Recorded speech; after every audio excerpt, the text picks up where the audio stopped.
indémodable, bien que sorti il y a près de 40 ans. Le Passenger d'Iggy Pop. Voilà. Bonjour Aurore. Bonjour. Ça va le casque? Pas trop fort, pas trop... Ça va. Pas trop peu aujourd'hui? Ça va. C'est au millimètre avec toi le réglage du son dans le casque. Hein. Elle a ses petites habitudes, que voulez-vous? Elle a pris la même chaise que d'habitude, le même petit carnet que d'habitude, le même micro, la même voix. Elle est de retour rien que pour vous. Aurore et son pense-bête, on l'écoute. Alors Ben, consternation, tu l'auras appris pour les étudiants. Les 24 heures de Louvain-la-Neuve ne pourront avoir lieu cette année, faute de moyens suffisants pour en assurer la sécurité. Le motif est à présent récurrent et donc bien connu. Les rassemblements populaires, qu'ils soient festifs ou pas d'ailleurs, constituant des cibles de choix pour les massacres de masse, ne peuvent plus avoir lieu sans que des sommes astronomiques ne soient allouées à leur sécurisation, ce qui ne garantit d'ailleurs absolument pas que rien de grave ne s'y produise, mais au minimum que les organisateurs ne puissent se voir reprocher leur imprudence. C'est que la question des responsabilités, des défauts de prévoyance, des inconséquences des uns et des autres, mais surtout des autorités publiques, cette question est partout ressassée, comme si ça nous donnait une prise sur ce qu'on ne peut maîtriser, l'illusion rassurante que de tels actes ne sont pas le fait d'une volonté individuelle sur laquelle nous n'avons pas de prise, mais la conséquence d'un laxisme ou d'une incompétence qu'il nous suffirait de corriger. Alors on dépense sans compter, on remplit les poches du secteur de la sécurité, on s'équipe, on se forme, on se prépare, et quand il est plus simple de considérer que l'événement ne vaut pas l'investissement, on l'annule et la menace disparaît d'un coup.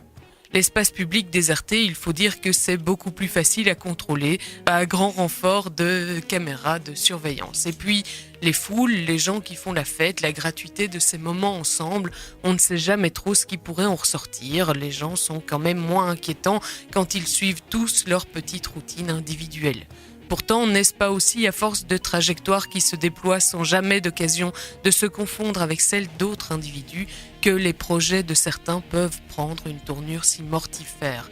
N'est-ce pas à force de creuser ce qui nous rappelle à notre appartenance, le sens de la communauté, à force de voir s'évanouir les occasions de rencontres et d'imprévus, d'éclatement des carcans du quotidien, de fêtes, que la foule peut ne plus représenter pour certains une juxtaposition de personnalités diverses et riches, mais un amas indifférencié d'autres menaçants.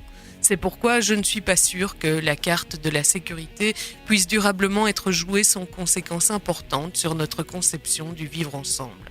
On s'habitue à tout, surtout au pire. Essayons de ne pas nous installer dans ce chantage à la peur dès qu'apparaît la perspective de la fête. Eh oui, au diable, les pantoufles, la télé, le feu de bois. Sortons petit peu, rencontrons les gens et franchement, la menace terroriste, elle va se faire voir.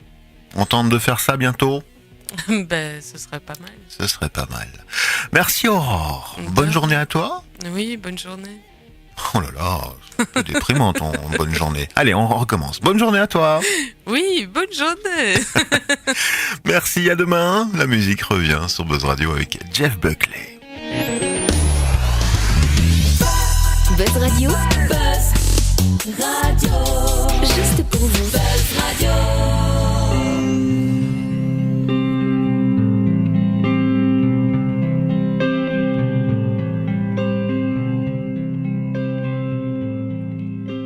Well, I heard there were